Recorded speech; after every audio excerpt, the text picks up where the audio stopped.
Ladies and gentlemen, would you please rise for the playing of the Sibling Rivalry Baseball Podcast. And here's your host, Jana, and her big brother, Jeff.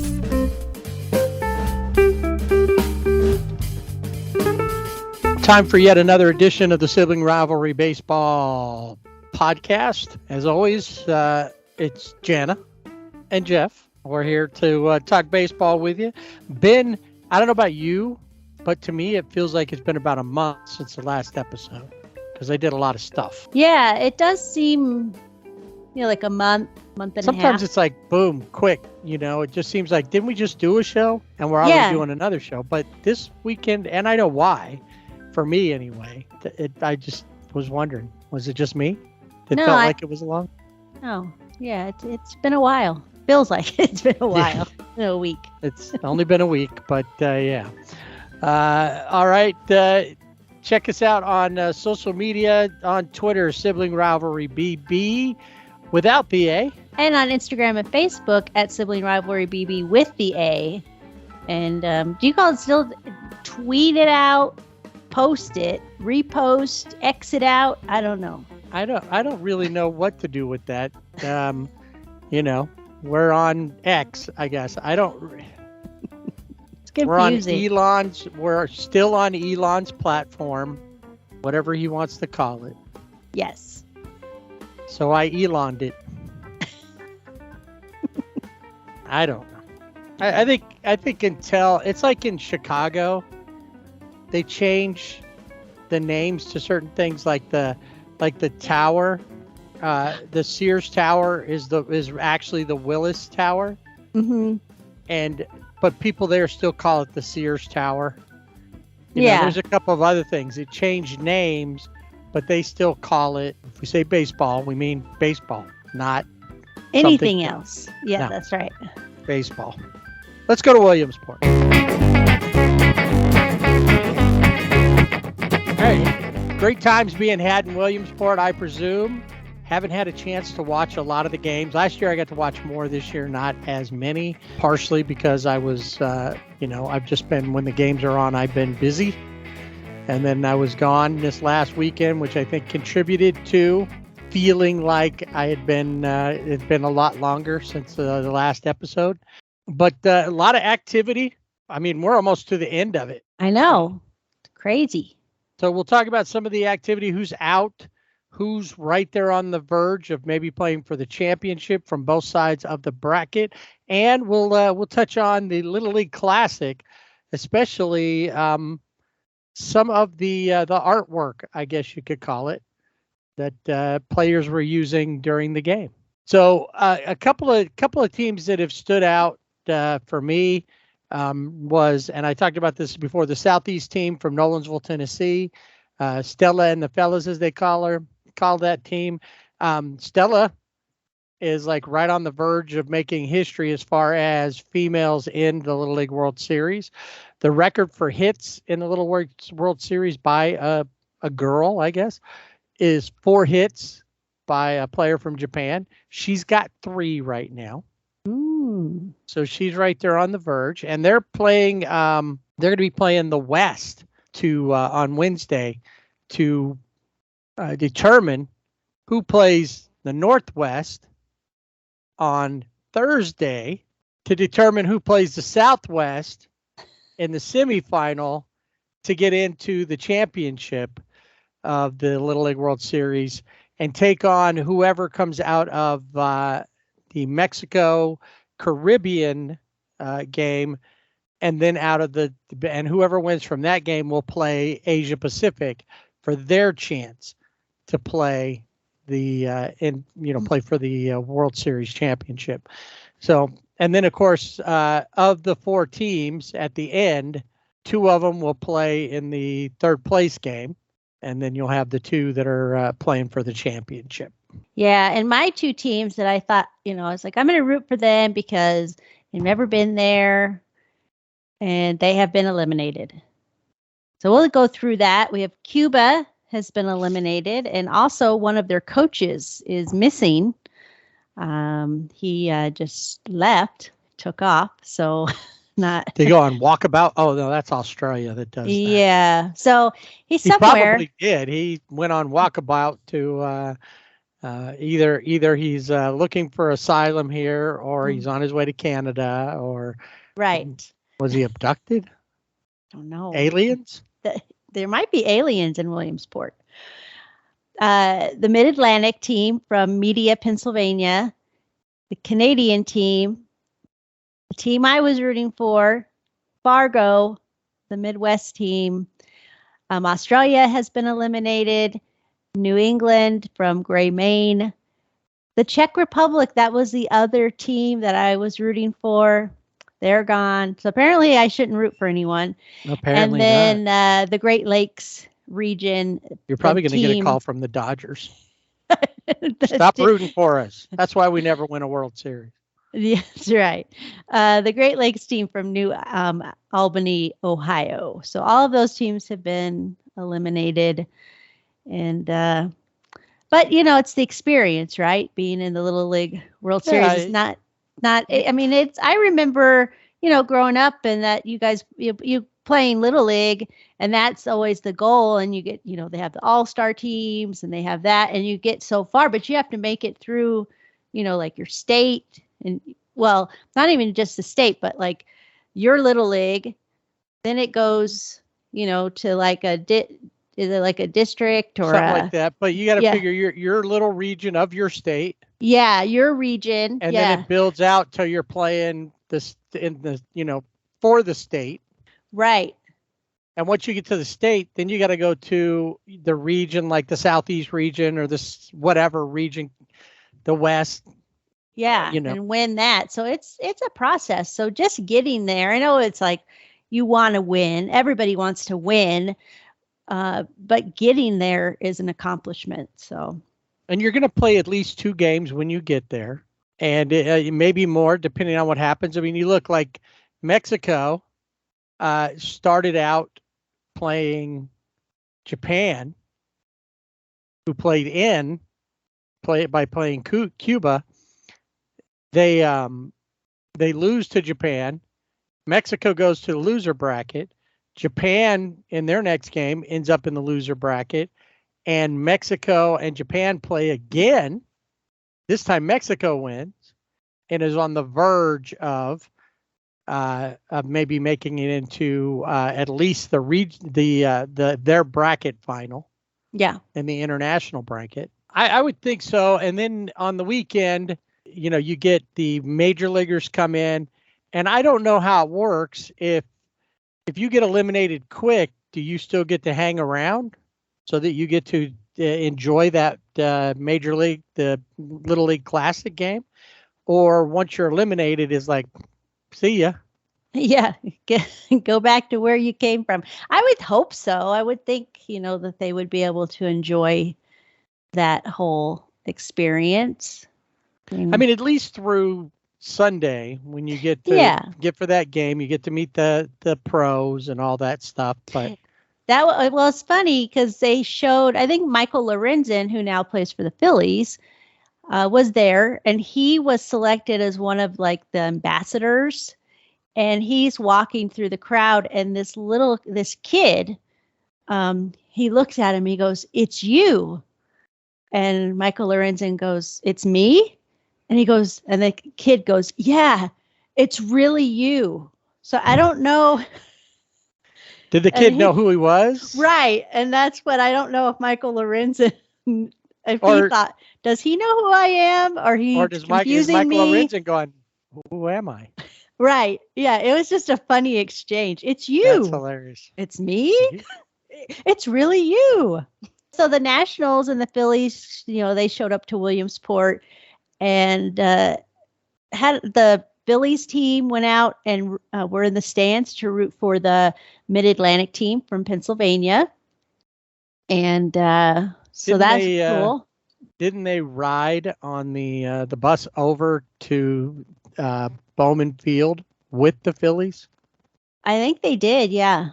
I read that. I think that was that they team, did. Yeah. And then I didn't see any of the Phillies go down the hill. I'm sure they did, But the ones I saw, the players I saw, were the Nationals, and I wanted to they see loved because it. I told you they were like a little league team. Yeah. I wanted to see Bryce Harper if he would go down the hill and if he put his arm thing on. Oh yeah. Yeah. I don't know. I'll have to see. I'll have to see if I can find some footage. I saw because there's a whole way you do it. You can't just, you slide down on cardboard, but there's a whole method of how to do it. Like you don't just slide down. You have to kind of jump on it and go. Momentum. Yeah. So the Nationals win the Little League Classic 4-3, besting the Phillies by scoring all 4 runs in the first inning, holding the Phillies scoreless until the ninth inning when they scored 3. Yeah, they tried to make a comeback, but nope, they weren't able to do that. The Phillies, thanks to a double by Keeper Ruiz, and which got him a couple of RBIs, a great outing by Zach Wheeler. For the Phillies, except for the 4 runs that he gave up in the first inning. Otherwise, he pitches 7 innings. The Nationals throw like 5 pitchers. The Phillies only throw 2. And but the Nats walk away with a W. And since we're talking about the Nationals, you would think that they'd be a team where you had a lot of people on the hot seat. But Dave Martinez, it looks like, is getting an extension. Yeah, an extension of his contract, and the general manager, his name escapes me at this moment, but the general manager there, also, yeah, that guy. Well, and they've been playing really good baseball lately, surprisingly. Mm-hmm. Yeah. And I think, I haven't looked, but I think they have a better playoff odds than the Angels do. Maybe. I don't know. I haven't. The Angels are like at a tenth of 1% odds to make the playoffs. Yeah. Well, a lot of what's happening that's not helping them is losing, being number 1. But the fact that the Mariners are playing incredible baseball, Julio Rodriguez, I think, is out hitting the Yankees individually. Yes. And now the the American League West is a tight race in the top 3 teams. I know they're all within just a couple of games of one another. Yeah, the American League West is unbelievable. It's going to be fun to watch. But let's talk about bats later if we're going to do that. We're still in Williamsport. We are still in Williamsport, and you know what's funny? And this comes out every year, and I'm still amazed by it. Bryce Harper, Joey Gallo, same Little League team. Oh, wow. I knew that they were both from Las Vegas. They were on the same Little League team. There's a picture of them. Bryce Harper's got catching gear on. He and Joey Gallo, both on the same Little League team. Wow. Huh. That's really cool. Alec Boehm. Did he have the best bat at his is the only one that I've really seen. I know there was a bunch of others, but his was the one that stood out the most. I think most people talked about that one more than they talked about any of the other bats. Yeah, it was a number 2 pencil. I mean, that it was, painted as a number 2 pencil. It was very cool. There were crayons. Several of the players had crayons.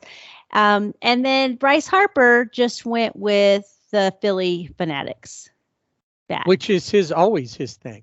Yeah. So that was cool. He is Philly Fanatic out. I bet you if you went to his house, it's decorated in modern Philly Fanatic. Right. So, yeah. So I thought that was fun that the players, they were doing things, to make the game fun. With the bats, and I didn't notice any cleats because I think the bats were the ones that they were took the ones over. That were standing out this time as opposed to footwear. Yes. So yeah, we'll have to see next week we'll wrap up the Little League World Series and see how it all ended up. Will it be an American team? Will it be an international team? Who will come out on top? It's time for Dodger baseball. That is a question that we ask as we watch the Dodgers go through their season. Who will come out on top? We have been up and down with the Dodgers. They're going to be a wild card team. They're going to be the number 1 seed. Oh, they're going to make it to the playoffs, but we don't know where in the playoffs. And now I think we're pretty sure, unless something changes drastically, which it can, there's still around 40 games left, give or take, that the Dodgers are going to probably be at least the 2nd seed. The Braves will have to start losing for the Dodgers to ascend to that point, because they are, well, as of the weekend, the Braves and the Dodgers are just like about 4 games between them. So they're going to have to win, and the Braves are going to have to lose a little bit, but they're going to be in there. They're going to get that first round bye with the Braves before they have to face somebody. Yeah, the Dodgers have been clicking. They had the Brewers come into town. They won all 3 of those games. It was a sweep. Bobby Miller on the mound. Just looking, his last few starts, or a couple of starts, I guess I should say, have looked, what we saw when he first came out. And then Ryan Yarbrough, he has been coming in and pitching. Miller pitched 6 innings in that game. Yarbrough's picked up the 3, and that's been that was a good trade. That was a good signing for the Dodgers, because, and I think a lot of people, you look at win-loss, or you look at ERA, but you don't look any further than that. And you need to, because he's a versatile guy. And so far in Dodger Blue, he's looked good. The question always at this point, I don't think there's ever a question about Andrew Friedman and being able to put together a good team. I mean, look at this. The moves right now, where we stand in the season, from nearly a month after, or 3 weeks after the trade deadline, all of the trades seem to have worked out. Mm-hmm. Yeah. Now, obviously, that can all change as we get a little deeper, we get closer, but we have just over a month of regular season to go. Will these guys continue there, or will they settle in and kind of fall apart? The question is always, is this team built for the playoffs? Will the pitching that they have be able to make it? Because a lot of times the same sort of things are happening, where all of a sudden there's some pitchers going down late in the season that had been very helpful earlier in the season. That going to be an issue? I don't know. But can he build a winning team? Also, the other thing that we know is that that the front office, the way they like to run games during the regular season and what they send down to Doc and the crew, the staff during the playoffs, is 2 different things. They play a little looser, and then they get real tight during the playoffs instead of going, this is what got us here. Let's keep it going. Yeah, let's continue it. Yeah, why fix it if it's not broken? Exactly. Why That's are what you they're always trying to reinventing the do. wheel? Why are, you could go on and on. Yeah, I think the Dodgers, like I said, they are in sync. They played the Brewers. They swept that series. They won the series against Miami, but they did have a wake-up call in the first game. Mookie Betts, I mean, that guy is crazy on fire right now. With the Brewers games, Kershaw did pitch in the second game, but he only went 5 innings. And I don't know. I had heard that he was going to miss his next start, but I don't know that happened. Or maybe they were thinking about it because he only went. His next start is supposed to be what, versus Cleveland? Yeah. So I think he is. I don't think he's missing it, but there was maybe talk. We'll talk about it next week. Yeah. Whether he did or didn't. Yeah, I don't know, but because I heard that, but then I didn't hear anything more about it because when I heard it, I thought, what happened? Like in his start. But he only went 5 innings. He wasn't super happy about his outing, but he'd been on the IL for quite a while, had a good first outing. This was the second outing. So still maybe working out the kinks. Lance Lynn, I don't know. This guy he's great. I mean, how he pitched in Chicago, totally different, maybe back to his form in LA because, he's pitching first game 7 innings, second game, I think he went 6. And in this last start against the Brewers, he went 7 innings, 4 hits, no home run, didn't give up a home run. Where before, just getting better. Bullpen is looking good. Evan Phillips, I think, has pretty much, from what I can tell, has settled into maybe the closer, unofficially closer role, because the Dodgers never like to say. Yeah, we don't have defined roles here. No, we just help out where we're needed. So the great series, and the Dodgers are on a roll and had won 10-game win streak, 11-game win streak. Yeah, about 11 games. I think that sounds right. Then, real quick, before you go too much further, that last game was the only game that they had to face one of Milwaukee's better pitchers. That's right. Corbin Burns put it to him, struck out 9 of them, went 7 innings, only gave up 2 hits. It was the bullpen for the Brewers that gave up that one run. Proved to be the difference. Yeah. Lance Lynn only gave up 2 more hits, but he only struck out 3. But like you said, didn't give up any runs, and that made and neither did the bullpen. So that made it. That's the things that you want to see, and that's what makes you feel more secure, I think, as a Dodger fan, that people are coming together, it seems like.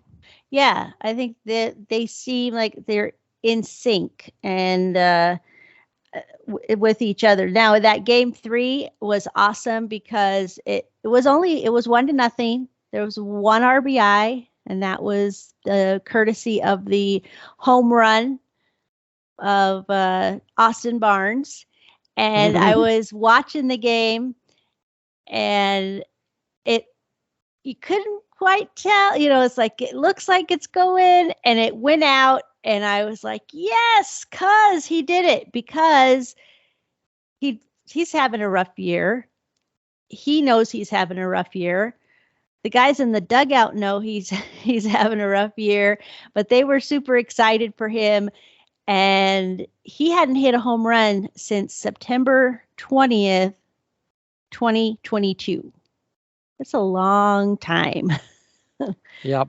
And then Evan Phillips in the end, when he comes in to pitch, he kind of got into a little bit of a jam, and they had a pitcher, a conference on the mound. And of course, people were saying, the conference on the mound was Austin saying, listen, buddy, I just hit my first home run in it, almost a year. I've got an RBI. You're not losing this game for me. And maybe it worked. Because I get to be the hero today. That's right. It's Austin Barnes Day. Undo my thing. And of course, they're having another bobblehead, Austin Barnes bobblehead, coming up. I saw that. Yeah. So, I have my Austin Barnes bobblehead out in my line of Mine's other still bobble. in the box. Well, it's kind of cool because it's got the mask, so you can put the mask on or take the mask off. This one, I think, has him squatting with the mask on as well. So you can have him with, like you said, with the mask and not really look at him or take it off. Does it look like him when you take the mask off? Yeah. I mean, for the, Okay, maybe it was bobble. like a messed up bobblehead, so they said, "Oh, let's put a mask on because we messed it up, and then that way we can salvage it." Yeah, but you can take the mask on and off, so that's Okay. if it was messed up, it'd be permanently Right. They would just attach the mask on there. it'd just be on there. But yeah, so the Brewers, great series, and then like I said, they had an 11-game win streak, and then the Marlins come to town and have other ideas. So I'm in Oakland. Yes. In the Coliseum for the Friday night game. And I'm looking at the out of town scoreboard out in the outfield, like most of them have that, and you can see other scores.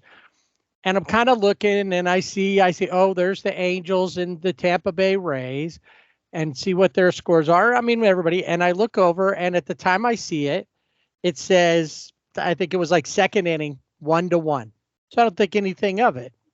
And then I think I texted you, because I texted you some pictures to post, and you go, I can't believe it. They just did this or whatever, and the score's now 5-1 or whatever it was. And I go, oh, it still only says 1-1 here. They haven't updated, and it's not like a digital scoreboard. They have to physically change the numbers, kind of like in Boston. Only Boston's is cool. Yeah. We'll get more into my Coliseum experience and that game and around baseball. But so I'm watching that, and at one time the score was 10-2 in this game, but they had it wrong on the scoreboard. And maybe the guy in the scoreboard goes, that can't be right. Yeah. And swapped them because it didn't seem reasonable that it would be that way. But yeah, it was. It was. All 3 runs in this game for the Dodgers came from home runs from Mookie Betts, Max Muncy, and James Outman. The damage was done by Tony Gonsolin, who only pitched 3 1/3 innings, gave up 8 hits, 10 runs, walked 4, had 2 strikeouts, 5 home runs he gave up. That was ridiculous. 10 earned runs. Yes. It wasn't until the I think Gus Varland, who is new to the Dodgers, he was in the minors, he came back up, but or was called up. He gave up a hit, and then it was Gonzalez, Vesia, and Miguel Rojas, who Well, he gave up a hit and a run. A hit and a run, right. But after that, they were like, well, 11, we'll let you have 11. You look at the box score, usually there's just like a line here, like in this one, Luis Ariz, double, Joey Wendell, triple, usually with a home run, maybe 1 or 2. This is like a whole paragraph. War and Peace isn't as long as the home run list. Jake Berger, who's Jacob Stallings? Jorge Soler hit 2. Jacob Stallings, the catcher. He used to play for Pittsburgh. Yeah, I know. I'm just saying, compared Jorge Soler, which had led MLB early in the season with home runs, hit 2.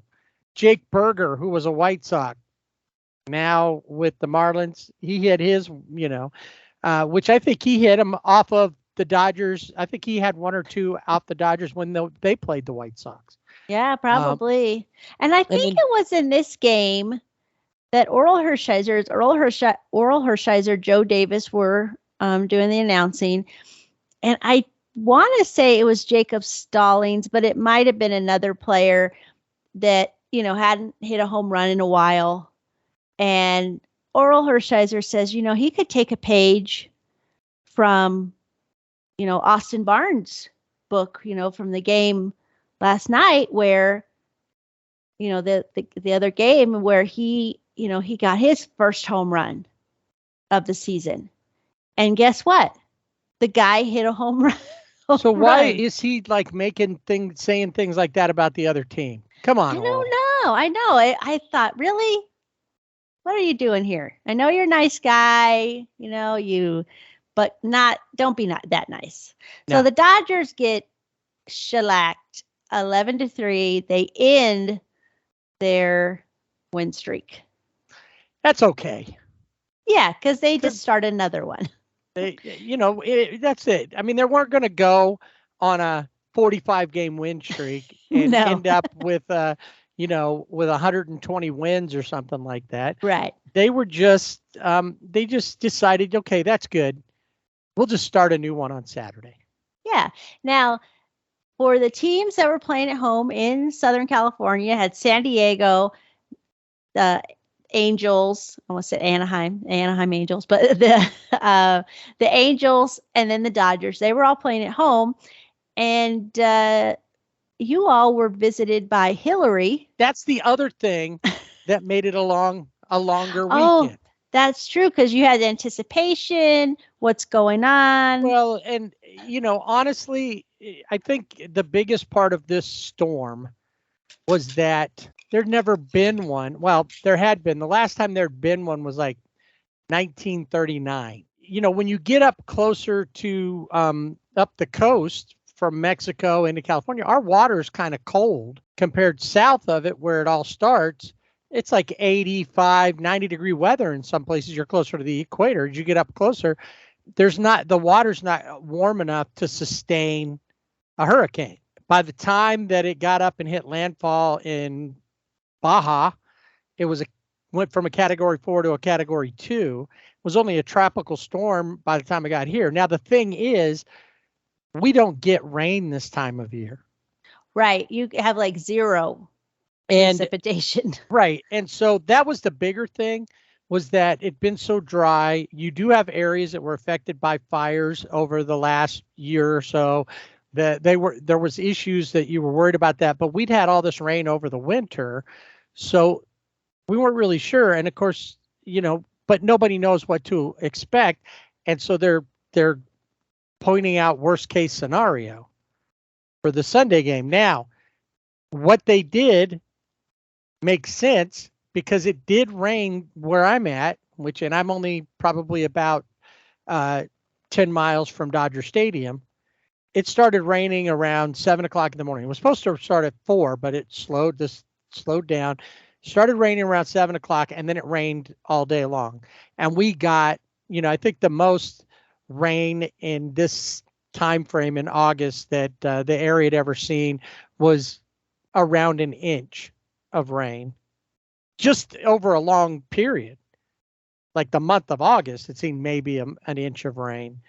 There were areas, especially up in the higher elevations, that saw like 12 inches of rain. From what I can tell, from what I've seen, we were anywhere from about 2.5 to 5 in my area. Wow. And Dodger Stadium, everybody's freaking out. They saw that picture of Dodger Stadium and it looks like the parking lot's flooded. No, it's a black parking lot. It's just blacktop. And with all the water that was on it, it just made it look like. But if you get in on it a little closer, you could tell it's not flooded. It didn't flood. No. So anyway, so the powers that be made good decisions, and everybody, San Diego, Angels, Dodgers, all played a doubleheader on Saturday. Yes. And the Dodgers in this first game of the doubleheader were losing. And I think it was the 8th inning. They came in and won 3-1. Now this game was a bullpen game, I guess, for the most part. I mean, because Caleb Ferguson started the game. He only pitched an inning, but Ryan Pepio had been called up because after Tony Gonsolin's start, they told him to pack his bags, leave the clubhouse. They leave. Go back to your cats. Figure out. No, that's not how it worked. But hit the road, Jack. Don't you come back there. Hit the road, Tony. Wait. And I like Tony. What they said, hit the road, cat. Yeah, that's right. Don't you get splat? No, no. Yeah, I like Tony Gonsolin. I don't know what's going on there, but we'll talk about him on the wheel. But so Ferguson started, but Ryan Pepio, who has been out the whole season with an oblique injury, he finally, was doing rehab. Was in Oklahoma City. Actually, was the minor league player of the week. I think last week, a couple of weeks ago. And he comes in and he pitches 5 innings, gives up 3 hits and 1 run, walks 1, have 5 Ks. So it's like, okay, because you didn't know what to expect from him, hadn't pitched, hadn't pitched yet in this season. And then Ryan Yarbrough and then Evan Phillips comes in. So, you had Mookie Betts with 2 RBIs. Austin Barnes had an RBI. He is king of the bunt. You don't see players who can bunt that well anymore. Like it used to be. I think it's an art form. It is. The bunt. And Cuz can do it. Like almost every time that he bunts, he can get on base. And he got an RBI courtesy of that bunt.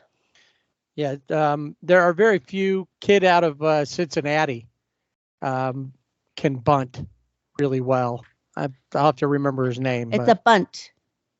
It's a bunt. Bunt. Wow, 2 weeks in a row with Greek wedding references. We might have to do a movie review. We might just have to do that. When does that come out? Later this month or next month? Or? Like September, first part of September, I think. Okay. So, yeah. So first game, 3-1, Dodgers win, and then second game they just mimeographed it and turned it in because it was 3-1. 3-1. I think though the difference was in how they scored. Because like you said, the Dodgers, the Marlins scored in the 4th, their 1 run, and the Dodgers waited until the 8th inning to score their 3 in that game. You outline that with Austin and Mookie and all of that. In the second game of the doubleheader and the finale of the series, the Dodgers let the Marlins have 1 in the 1st. And then they scored theirs the 2nd, 3rd, and the 5th. They got out hit 8-5 in that game. The Marlins had more hits, but including Jake Berger going 3 for 4. But yeah, and in the second game, I guess the first game was small ball for the Dodgers. The second game, Mookie Betts hits his 33rd and his 34th home run. It's LeBron James night, bobblehead night at the stadium. I don't know who'd want a LeBron James bobblehead, not me. But he was there. Yeah, there were a lot of people who were there, but he was there. And I think, they interviewed Mookie afterwards and asked him about that because when he hit his home runs, he, kind of salute or, wave up to the box where LeBron was. And he said, hey, I've never, I go to some Laker games, we, acknowledge one another. It's not like we hang out or anything, but it's just, he's good at what he does. And I'm NBA's better at what leading scorer. Yeah. And I'm better at what I do. No, He is better. I don't think, I think that the one thing I've noticed about LeBron, because he's gone to a few baseball games, Dodger games that I've seen. Yeah. And I think I've seen him at like Guardians games. Yeah, that makes sense. Because he's from Cleveland. I think he appreciates that because I think he realizes that he couldn't do that. As good of an athlete as he is, he just, I don't know. If and somebody asked in the, after the game, in the post game with Dave Roberts, somebody asked him about, did you, the home runs that Mookie hit and, his acknowledging LeBron James and maybe it was, it might've been Dave Roberts who said that, but it was Mookie did say in the interview, I was just acknowledging like, hey, you're good. Look what I'm doing. You hit the 3, I hit it out kind of thing. And Dave Roberts kind of said the same thing and added, it's a lot harder to hit a baseball. Yeah, you Boom. can target in, hit the 3. Even I could hit a 3. Yeah. So, But could I hit a 95-mile-an-hour fastball out of the park? Probably not. probably not. Not even in my prime. I don't know. I would But- like to think so. Yeah. But- So Mookie has a night, like I said, 33rd, 34th home run and 2 RBIs. Ahmad Rosario had a double, and then Kike Hernandez had an RBI in that game. And so the Dodgers, after that first game where it just looked a mess, mainly because of Tony Gonsolin and Dodgers not being able to do anything offensively, because who was on the mound for Miami? I didn't even mention that part. Sandy Alcantara. So, Right. Yeah. He pitched well. He pitched like, they want him to pitch, but that's been kind of an aberration for him compared to the rest of his season. Right. And in the first, but it also helped helped him that there was already, Miami had 6 runs in the 3rd inning. So, he's up 7-1 already. That must make you feel a little bit more comfortable when you're pitching on the, not always, but that's the thing, is sometimes you've had that, and especially Tony Gonsolin's had that, and then giving up all the run. No, it's not fair that we have a head start like that. We need it to be even. right. The Yankees have issues with that as well. Score a lot in the first and then give them all back over the course of the rest of the game. Yeah. And lose. Now, I think the biggest thing with the Dodgers, like I said, Mookie's on fire. Freddie, was doing his thing. He still has had some moments, where in these games, he was, I think had some 0 for games, and then maybe a 1 for 4. So, he's letting Mookie do have the spotlight a little bit, I guess. But the biggest thing about these 2 series, no jumbo jacks. No. None. We're hungry. And come on. You guys are starving, wasting away. Oh, yeah. Because you can, get the drink, but no free jumbo jack. No free jumbo jack. So that's the biggest story, is the no jumbo jacks. But overall, Dodgers are clicking, everything, like I said, they're in sync and they're looking good, except for Tony Gonsolin, who... To which they're going to say, bye, bye, bye. Yes, bye, bye, bye. Yes. That is in sync, right? I don't know if that's... I think it is in sync. Yeah. I don't think it's the you know what? Backstreet There's a Boys. commercial. There's a commercial from about a stinky shirt, and the Backstreet Boys are in a picture behind, with the... Yeah. Have you seen that commercial? Yes. She starts to say, I made that odor go bye-bye. And before she can get this second one completely out, they go, that's not our song. So I know it's not them, but I really don't know. Yeah, in sync. I just looked it up. In sync. Okay. All right. Yeah. It's in sync. I don't remember who. Justin Timberlake, I think. Oh, JT. Yeah, I like JT. Yeah. But there was when we lived in New Jersey, really good friends of ours, family that we hung out with a lot. Their daughters, one of them was a huge NSYNC fan. The other one, I don't think cared, but just to get at her sister's goat, would call him Instinct. Instinct. Yeah, I used to. There used to be one of the radio stations I worked for. There was a girl that really liked Leonardo DiCaprio, so I called him Leo instead of Leonardo. Leo DiCaprio. I'm sure she loved that. And then once again, another tie-in. We talk in sync. Another tie-in to my big fat Greek wedding. Is it Joey Fatone? Is that the one that's in? Yes, that's right. He was. He in sync, right? Or back? In Sync. He's He in was in sync. In That's Sync. right. Yes, and he was in. He was in my big fat Greek wedding. All right. So the Dodgers, great week. Ian, we're gonna kill you. Yeah. Dodgers. The Dodgers are looking good. And so they are headed to Cleveland for 3, and then they have a weekend series in Boston where Mookie will be, I'm sure, either booed or warmly welcomed. And I think it's the second, but this is his first time back. Yes. Since he became a Dodger. And I wonder about Kike Hernandez, because after he left, they did a bobblehead night for him. Now, I guess it was probably already scheduled, so they just went with it. Uh-huh. But he wasn't on the team anymore, and they handed out bobbleheads. And I thought they could have replaced that when the Dodgers, this weekend, they could have a bobblehead, with him there, but they didn't. They did it without him.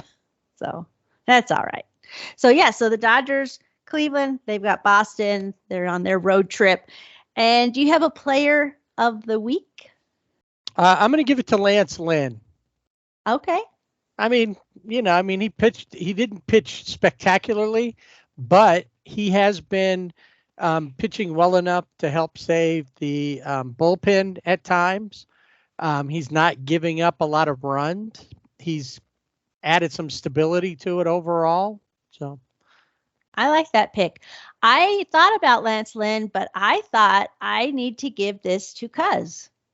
Yeah, I thought about that. I had to give it to Austin. First home run since September 20th, 2022. And then also that bunt, the bunt artist that he is, laying it down, getting the RBI. So Austin Barnes is my player of the week. Cuz.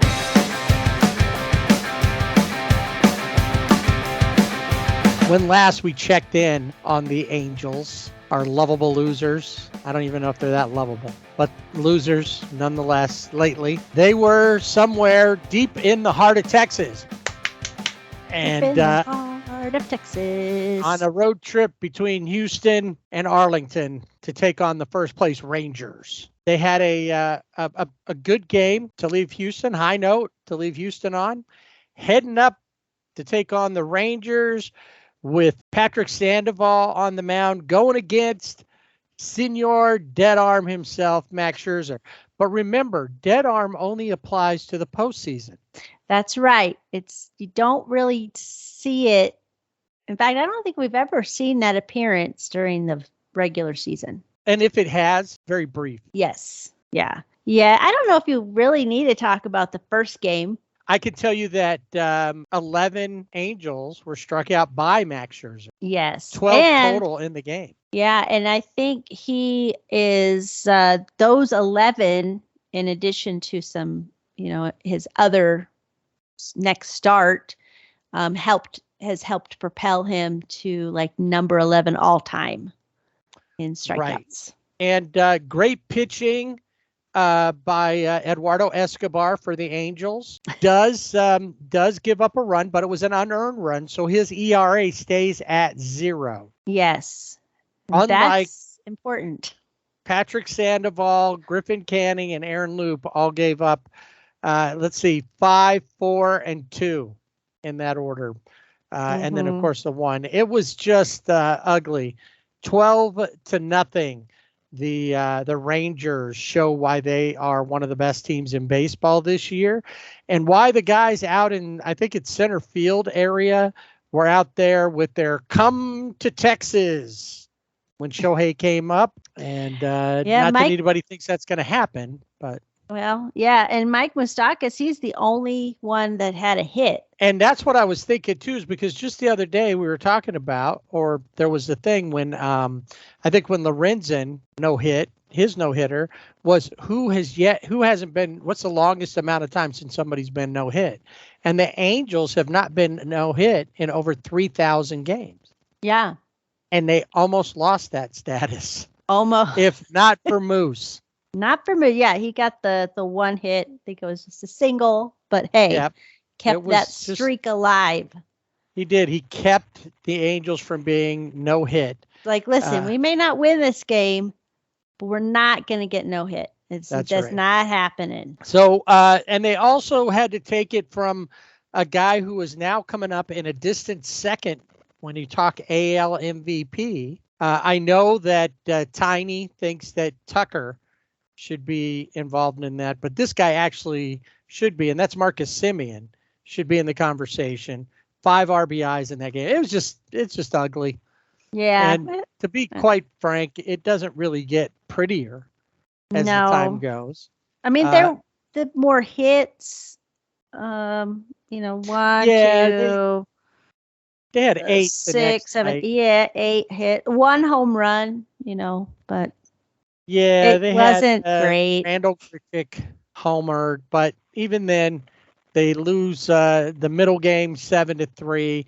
They don't score until like the 5th. They did try to mount something in the top of the 9th with 2 runs, but they just really didn't get anything going. CJ Crone had 2 hits. Grichuk had 2 hits, and that was really, I mean, there was a couple other hits. Well, and you had Giolito on the mound, and, I'm just really glad that we got another White Sox pitcher instead of Giolito.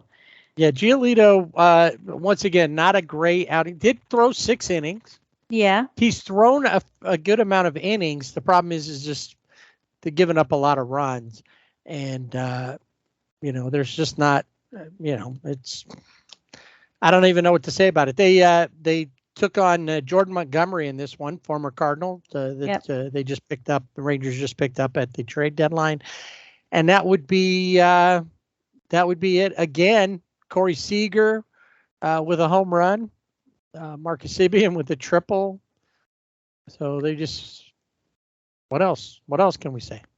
And Jordan Montgomery had 9 strikeouts. So I guess that. And another 12 strikeout game for the Rangers. The Angels just swinging and missing quite a bit. Yep. They wrap everything up before they head back home to take on the Rays. So it's not like things are about to get easier for them. But in the final game, the Rangers just, I don't know if they were like, okay, let's just take it easy today. Let's cruise control. Yeah, maybe. Because they only had 3 hits, didn't score any run. And the Angels are able to walk away with a 2-0 victory. Shohei with number 42 in that game. Matt Thaiss also with a home run that provided the 2. Well, and Reed Detmers had a no-hitter going. Yes. Forgot about that just because. Yeah, he did 7 1/3 innings and only struck out 5, walked 4, which that has come back to haunt him in the past, the 4 walks. But in this case, he did well. And then the bullpen, Carlos Estevez gave up 2 hits, but no runs. And that was the end of this series. And so they walk out without losing the series. I mean, not without being swept. 2 series in a row now. And they end on a high note because they won and they go home, which is also something positive. Right. And to be perfectly honest, if when I started looking, I did my best. So, once again, we go to that Friday night. I'm at the Coliseum in Oakland. The A's and the Orioles are playing, and I'm looking at the scoreboard, and I'm kind of looking out there, and I see that it's all tied up like 5-5. It was 1-1 for a while, then it was 5-1. I thought, oh, and then it was 5-5. Then it was 6-6. And I'm like, oh, so I check and see, they're going to go to innings. What's going on? Who's doing what? Who's playing where? How's it all going? Well, in the end, didn't really Yeah, it didn't really come together. Well, and in this game, there was a triple play by the Angels, And a grand slam by Shohei. and I think it's been since like 1856 or something. I saw the The last triple play I think that the Angels had was like 1997 or something like that. It's been a long time. Been a long time. We also saw the debut of a kid that's only been out of college about 40 days in Nolan Shanuel. Shanuel. And he got called up. CJ Crone went to the IL. Shanuel comes up. He had already, so he gets over the All-Star break. He gets drafted by the Angels. Within like a couple weeks, he's at AA in Rocket City, in Alabama. Yeah, the Trash Pandas. And the next thing you know, he called his mom, and she said, "You're messing with me. Just call me back later," because he called her like early in the morning or late at night or something like that. And she didn't believe him. Nor did any of his friends. She's like, "I'm not going anywhere. You didn't give me a break. You didn't do that." She wouldn't book any flights or do anything until she had positive proof he wasn't just messing with her. And he started off that Friday night game at first base and the leadoff hitter, batting in front of Shohei Ohtani. Yeah, which has got to be all the feels, just to be called up in that amount of time, and then you're batting leadoff in front of the Unicorn. That's right. And on the verge of potentially Mike Trout coming back and maybe playing in the same lineup as him as well. Logan O'Hoppe back in the lineup after being on the injured list for most of the year. Comes in. Of course, O'Hoppe in this game goes 0 for 5, but the Angels overall had a pretty good game overall, except that they just couldn't stop the Rays in innings. Gave up 3 runs in the top of the 10th, unable to put any on the board for themselves, and they end up losing that one 9-6. Like I said, Shohei with the grand slam. They had the triple play, which was an odd triple play too. It was like a 6-5, 3-2 or something like that, or 6-4, 3-2. I think heads up play by Shanuel to get the ball at first and then turn around and throw home. O'Hoppe able to make the tag and get out of that inning, but still no W there. Just like we talked about with the Angels, with the Dodgers, the Angels and the Rays would play a doubleheader on Saturday, thanks to the tropical storm hurricane mix there coming to town. And in the first game of the doubleheader, Tyler Glasnow on the hill versus Chase Silseth. Griffin Canning got the win as the Angels take the middle game of the series. Silseth, though, not as great as he has been.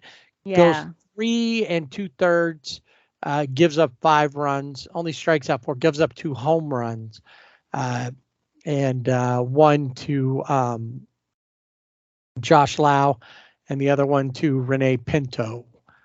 Brandon Drury had 3 hits in the game. He had a 16th home run.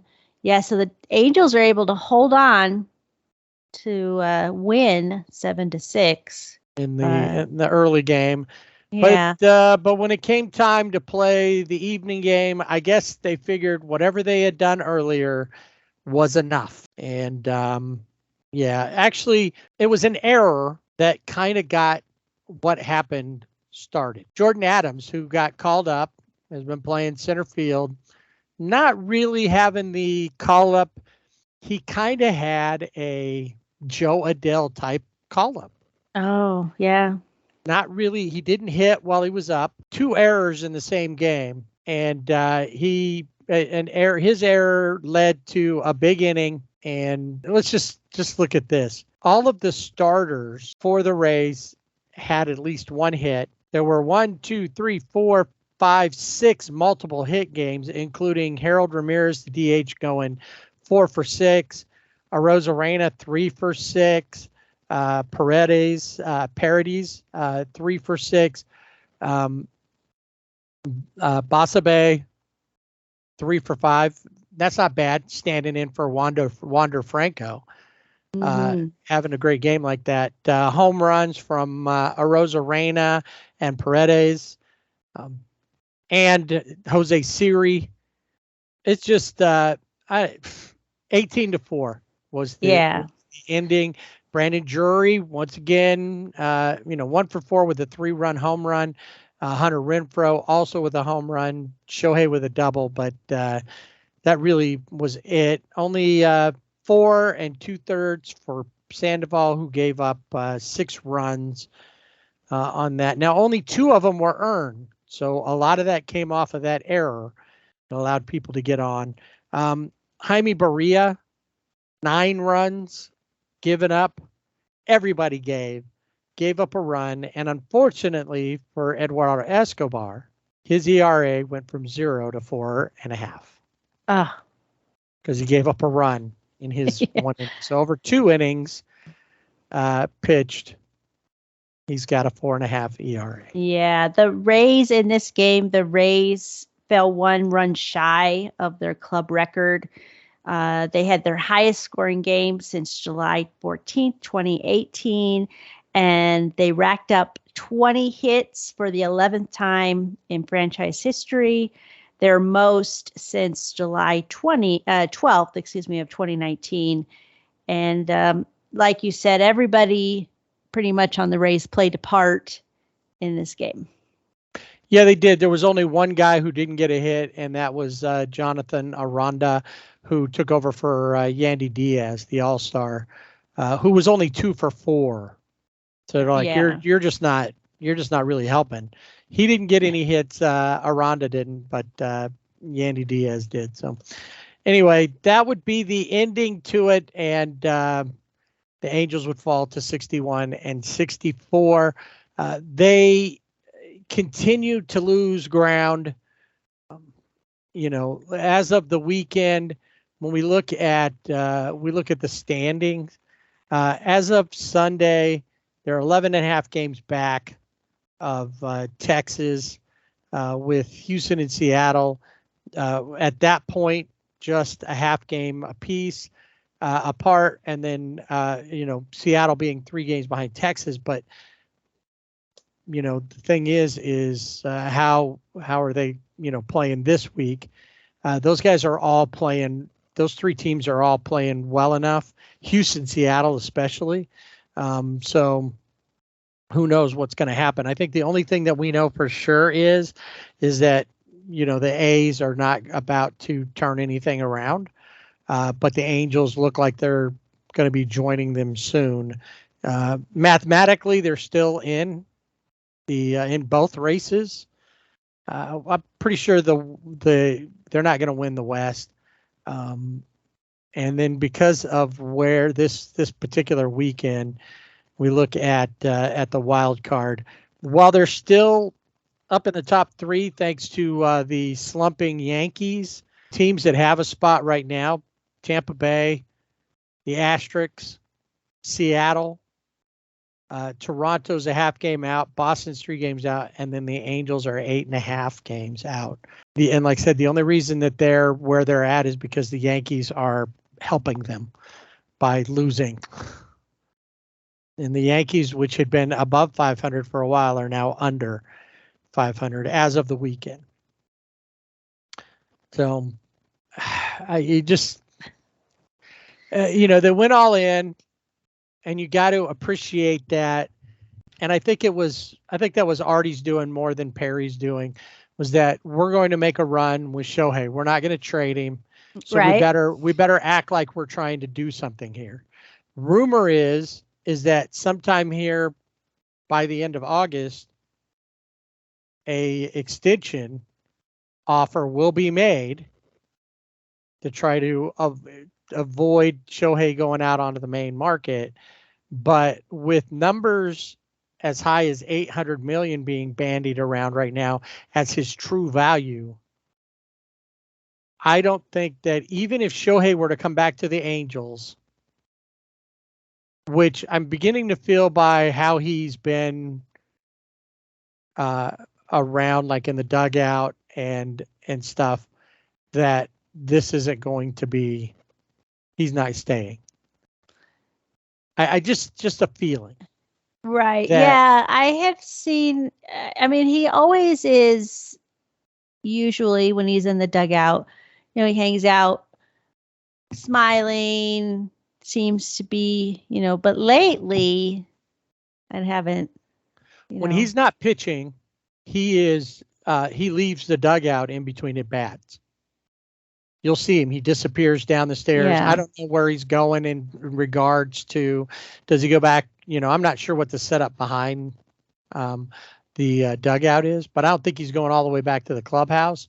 But he is not normally on the bench. If you look during those times, if he is out there, it's because he's coming up to bat soon. And yeah, it's just not the same what you've seen before, where he's more joyful. Yes. I guess is the word. I and I wonder too, I mean, I don't think he does it on purpose. I think he's generally fatigued, but I think that maybe he's just saving it. I don't want to overthrow anything and hurt myself or do something for a team that doesn't care about winning, because what's happened, I don't blame Phil Nevin for how the team's constructed. I think I talked about it last week. I don't necessarily even feel about how they're played every day, because he doesn't have a lot to say about the lineup or who's available, because that all comes down from Perry and his analytics staff. Oh, I wanted to mention this. This has nothing to do with the Angels, but I think it shows how important analytics are just across baseball. And I'm not just talking about the MLB. I saw a post for a job posting for the University of North Carolina, their baseball team, the Tar Heels, for a student, you know, to be in analytics for the Tar Heels baseball team. And it said, you know, you don't have to, computer science is great. You know, they listed all these different majors, and there was nothing about, you know, you love baseball, you know how to score. Like, I think if you're going to be in the analytics department, you need to be able to know how to use a scorebook, you know, but they don't care. If all you're doing is looking at numbers and looking for target numbers, right, like on a spreadsheet, then that's all they're doing. But then you don't have to know anything about it. Okay, right. And I think that's where the disconnect is for these teams, because you have people that don't know anything about baseball, maybe don't even care, but they're working there because it's, you know, it's numbers, it's, you know, stats, whatever. And there's no connection with the players to say and so now I think we overvalue, and we know Perry is a big analytics guy, and he overvalues the analytics, and the other teams do too. But when I saw that, I was like, you know, oh, okay. Cause I wonder, are there high school teams that like, hey, do you got some people in your math department? You know, they might. Do you have any students? I wouldn't be surprised. And if not, they're going to. Yeah. Think about it. I meant to bring this up during the Little League section, but the thing that threw me off was replay. They've got replay in the Little League games. Yeah. Like in the regionals, I saw it. Obviously, they have it, you know, in the World Series tournament. And then the other thing that got me is these kids, they've got the big sunglasses. They're all wearing elbow pads now or shin guards. And it's like, and this was the international players, you know, teams too. Mm-hmm. So to me, it was like, whatever happened to, You just go out and you play. I get batting gloves were a big deal. Most of us didn't wear batting gloves when we were in Little League. And, I always remember Dad telling me when I'd be like, can I get a batting glove? He'd be like, you don't need a batting glove. And you just learned. And then watching like Hank Aaron go up, rub some dirt on his hands, and then hit 755 home runs over a career, you realize I guess I don't need, and that's with a wood bat. Right. Yeah, exactly. I had sent you, there's a comedian, his name is Pat McGann. Yeah, I saw that. He was talking about his kid who, has these, they all want these bats. And he's like, are the bats made out of aluminum or are they made out of gold? Platinum. Platinum. Yeah, because, it's like you got $4,000 worth of bats in the dugout and we got 2 hits. Right. So, yeah, I mean, it's crazy. We got all how, and I think that's the other thing is one thing that I have already shown or talked about my displeasure. This is a little off of the Angels, but because they don't really do this, but celebrations, you can have fun and you can do this. I think the Padres always come to mind in, the stutter step. I've seen little leaguers do that. I've seen them run the bases like Fernando Tatis Jr. Mm-hmm. And I'm like, okay, but I think that's where you have to realize that you have these little leaguers that are watching and what you're doing and how you're playing. And I think it should be more Shohei. Like a lot of players could take a page out of his book on how he plays the game, because you've got the younger generation watching you. And, I forgot to bring this up too. In the Little League World Series, Venezuela, Curacao were playing. The Curacao was at bat, or they were, hitting. And one of their players was on second, tried to score from second, got thrown out at home. The Venezuela catcher, started taunting him it's like in your face, like standing right over top of him. And then you're out kind of thing. And I mean, that's the kind of stuff that, punches are thrown in the MLB if that happened. But where's the sportsmanship, right? In that case. And maybe he didn't even know, he did it. He was excited. Maybe he wouldn't do that normally, but you're in this World Series, atmosphere. I don't know. I go off on a tangent, but I don't know. Anyway, it kind of leaves a sour taste in your mouth sometimes. Yeah. I just think the kids need to be, they don't need all of that extra stuff. No, they don't. And when a kid gets up, thinks he's safe, and he's putting his hands on his head like earmuffs, it's like, you know what? You don't have that in your normal games, do you? So why are you up doing it there when you're playing at Podunk Little League or wherever you're at? Mm-hmm. I'm sure that you're not recording that. There's not a replay. So why are you so involved with it now?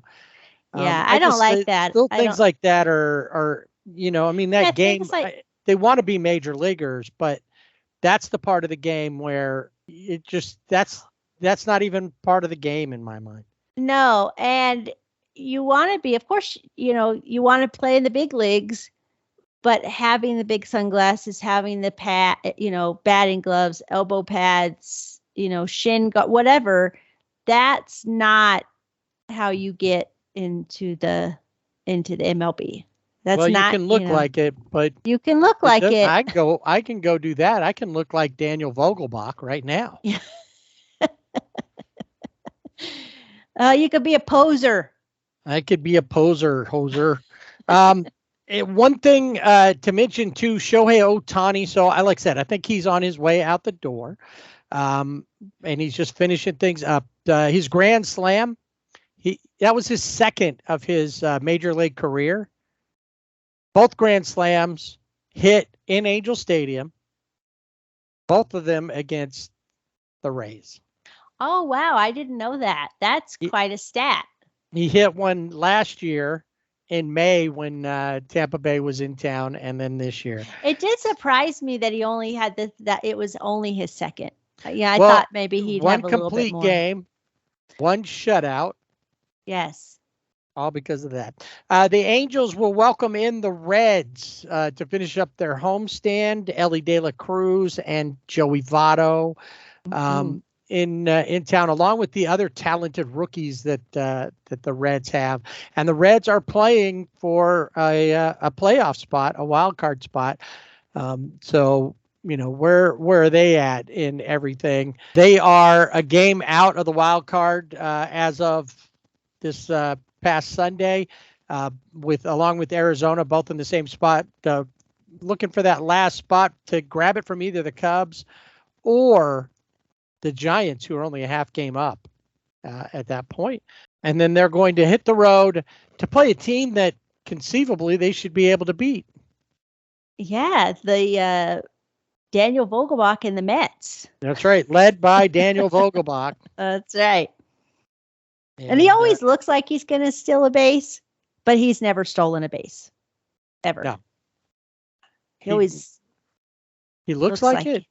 Yeah. Have you seen him when he gets on first? He makes he pretends. I've seen him, but it doesn't look like. It's like I was watching the Hot Wheels Challenge. I think I've mentioned that before. And one of the deals that they talk about that is that Hot Wheel cars, when sitting there, should look like they're fast, even when they're not moving. Right. That is something that even if you painted flames along the side of Daniel Vogelbach's uniform and maybe attached him to his back going out, he would still not look fast. No. Not moving or not. He's never going to look fast. Anyway, any player of the week for the Halos? No, I tried to find someone, and I gave up. I didn't know. I'm going to give mine to Nolan Shanuel. Oh, okay. Comes up. Yeah. He's hit in the games. He hit in each game that he played in over the weekend. Mm-hmm. And I guess the heads up triple play, he was correct. Very much a part of that. So yeah, that's a good one. I'm going to pick him too. 40 days after he's drafted, he's already in baseball. The fastest call up since like 1978 or something like that, I think I read. And he's just, good baseball IQ. He plays baseball like he wants to play baseball. Yeah. Also, before we go, Mike Trout is being activated for the Red Series. So we'll have more to talk about that next week. We'll see if it makes any difference. The question will be, how's he swinging the bat? Is there a timing thing? Because he didn't do any rehab or rehab starts or anything anywhere. He just came right from his rehab, his regular rehab, right into game status is what it looks like is going to happen. So how long will it take him to get back in? He does say he wants to play every day the rest of the year. So we'll see, especially with the fact that we know the Angels on the Wednesday game are going to have a doubleheader, thanks to Hillary, because there's no drainage in the outfield. So the Monday game was postponed because it was just too wet. Yeah.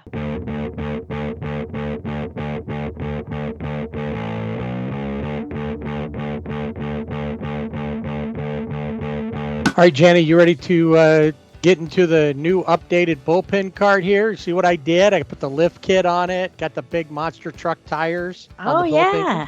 Yeah, it looks good. You took it to Oakland and brought it back better. Yes. Than you found it. I did.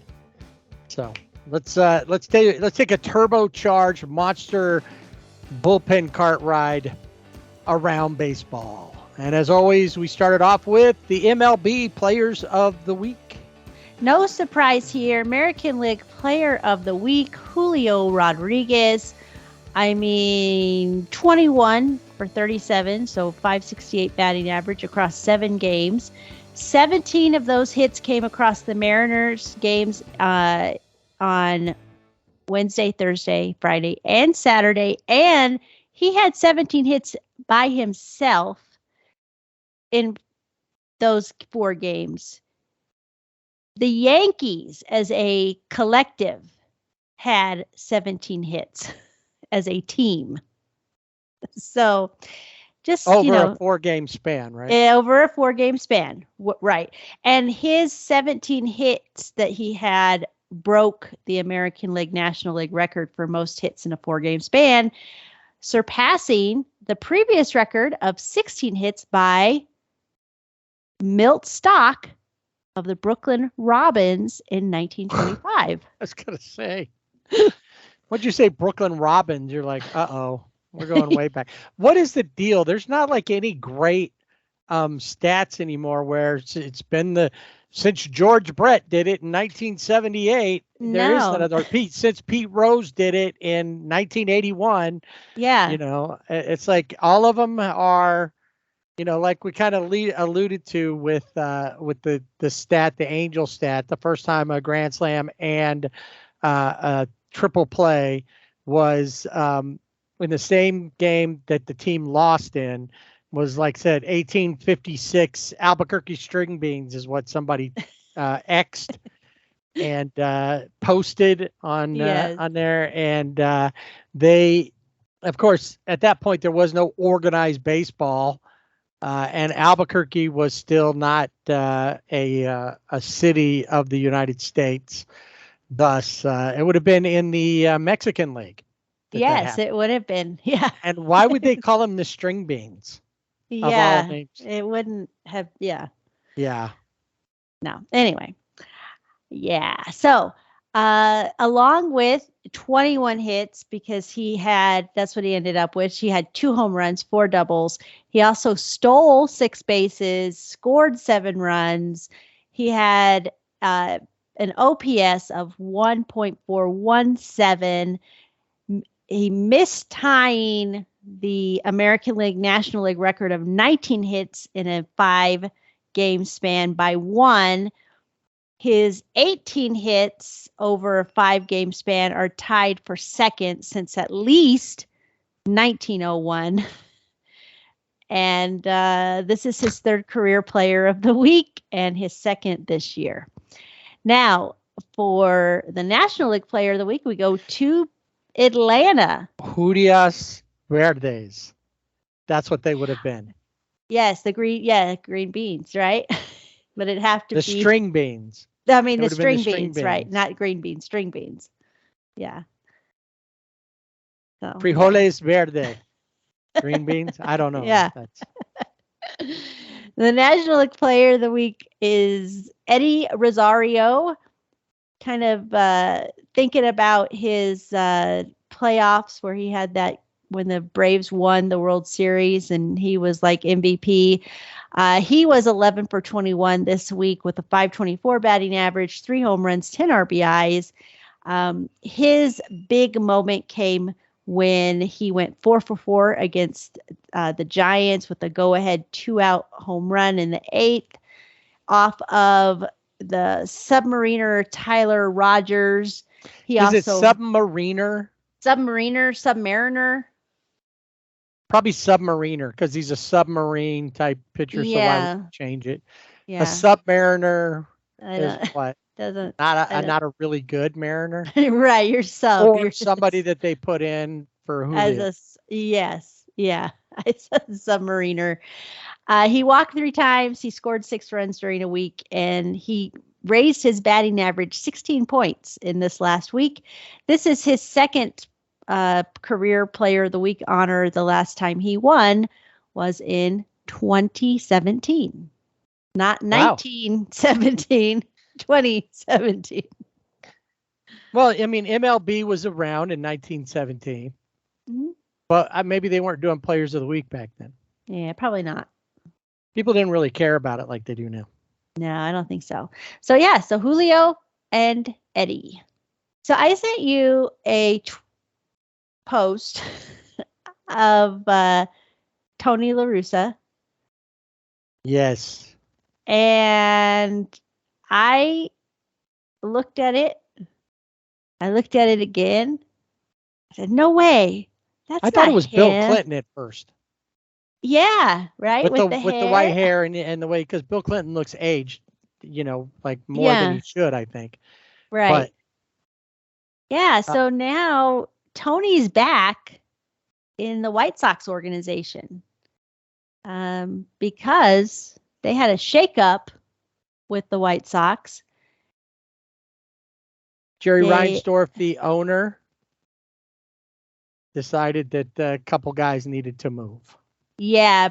The team president, Ken Williams, and general manager, Rick Hahn, have both been relieved of their responsibilities. And he just said, which is odd. Well, and the statement that Jerry Reinsdorf, what he put out was, this is, he said, this is an incredibly difficult decision for me to make. They're both talented individuals. They've both been with the White Sox long term. He said, Ken is like a son to me. I'll always consider him a member of my family. I want to thank them for all they've done, winning the 2005 World Series, reaching postseason. And while we have, or with all due respect, I don't know, while we have enjoyed successes as an organization, this year has been awful and disappointing. He didn't say awful, I put that in, but disappointing for all of us. And he said it led me to the conclusion that the best decision for the organization was to move forward with a change in baseball operations leadership. Makes sense after the stories that have come out that something needs to change. Yeah. There, because they fell pretty hard, pretty fast, and they had some talent. And it just, this year they should have been contending, especially in the AL Central. Oh, yeah, definitely in the AL Central. And they just haven't. And it's just, we've heard things of what's going on in their clubhouse. Lance Lynn has, pretty much the stories that have come out. He's been asked about him now that he's with the Dodgers. Pretty much confirmed. Yeah, didn't go into detail, but yeah, those things happen. Yeah. And weird things happen all the time in not dugouts, but in clubhouses, in organizations. We don't know exactly. They're not all the same. And some places they get it, some places they don't. We talked about it last week with the Dodgers, that the guys who have come in all said, I feel a renewed sense of purpose and joy in playing baseball. And it shows for some of these guys. And that's one thing the Dodgers seem to have, regardless of their postseason record. You don't get the feeling that it's a tense, maybe in a losing streak, but for the most part, and maybe one player gets down, they're having a hard time. But for the most part, every day is a different day. Every day you have to figure out.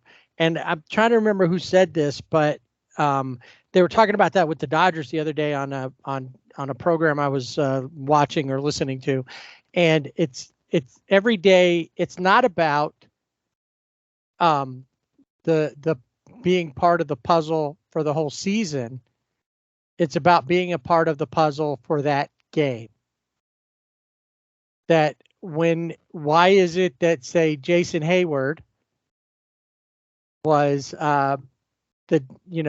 hits, goes 3 for 4, hits a 3-run homer, a double, and a single or whatever, and is hot, drives in 6 runs, and the next day he's sitting on the bench because that day there's a different pitcher that maybe doesn't work out for him as well as the guy before. And for everybody, it's you got to put your ego aside. Kike Hernandez said that when I left, it's because I thought I wanted to play every day. I couldn't do that with the Dodgers. I left. I found out maybe that's not what I wanted or that's not what I needed. And when he comes back, he's a different player, and he realizes every day, if I play or I don't play, it's how I fit into that game's puzzle. Yes. And that's what has to happen. That's why when you see some of these teams that are playing well and they don't seem to be constantly up and down all the time. They're not playing 500 balls because they're not constantly looking that far ahead. They're like, what's today's game? We know that Dodgers do that all the time. The Angels haven't been able to do that because they didn't put themselves in a position to do that. The Orioles are in a spot where they can do that. They're playing that well. The Braves. Oh, yeah. Obviously. Yeah. Tampa Bay even. What works for us today? Who's playing well? And it proves that you could lose one of your superstars over, maybe not an extended period yet, but we don't know what's going on with Wander Franco. All that just happened last show. We were talking about whatever's going on with him. I haven't heard anything new with this investigation, but he's on leave pending this. And they still, sure, they were playing the Angels, but they're still playing good ball because that didn't stop the other players, and that doesn't stop the overall organizational idea. Yeah. Well, and I guess for the White Sox, this is probably the biggest shakeup as far as their front office in over 2 decades. So it's probably it's time for new ideas, new outlooks on things, where these guys, they just kind of complacent and just let things happen and didn't rein things in like they should have. You mentioned Jason Hayward, and I have to mention this because I read this and he always drives me crazy. Harold Reynolds. He was on MLB Network talking about how the Dodgers buy their players. And you know who he was talking about? Jason Hayward. Are you kidding me? What?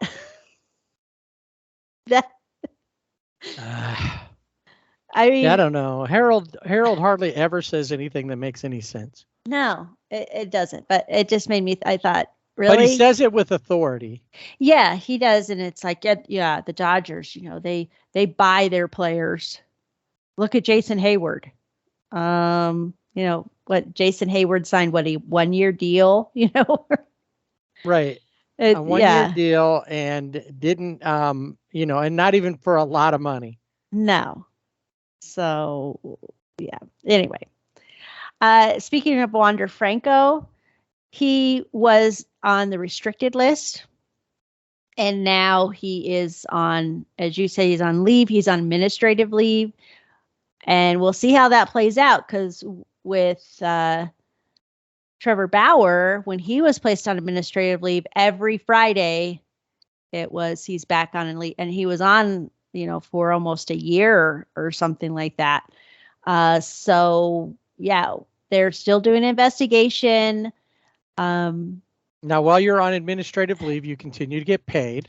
Right. And you still accrue your time. Right. Where they had to make an agreement with the restricted list for him to continue to get paid and to do that. Because when you're on the restricted list, typically that means you're not getting anything. Right. But the Rays agreed to continue to pay him and to let him to accrue time. Now it seems like maybe something more serious. And the question is in 10 years, are we going to be going, what could have been? Right. And I did read, this was interesting, is in the Dominican Republic, MLB is doing an investigation. Dominican Republic is doing an investigation. The age of consent is 18. It's, and that's it. You have to be 18. But they said that sometimes the way their system works, their justice system, somebody who has been accused of something, it's almost like it's not criminal. It's sometimes not handled criminal. It's more civil. So they could pay the family. I'm not saying this is what's going to happen. I'm just saying this is how they said things work there sometimes.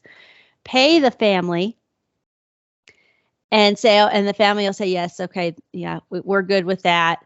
We're not going to press charges. Now, sometimes if they will press charges, they don't accept that. So I don't know what's going to happen. But remember, but MLB doesn't matter to them whether right. it's fair or not. Because look, Trevor Bauer was not charged with anything. Exactly.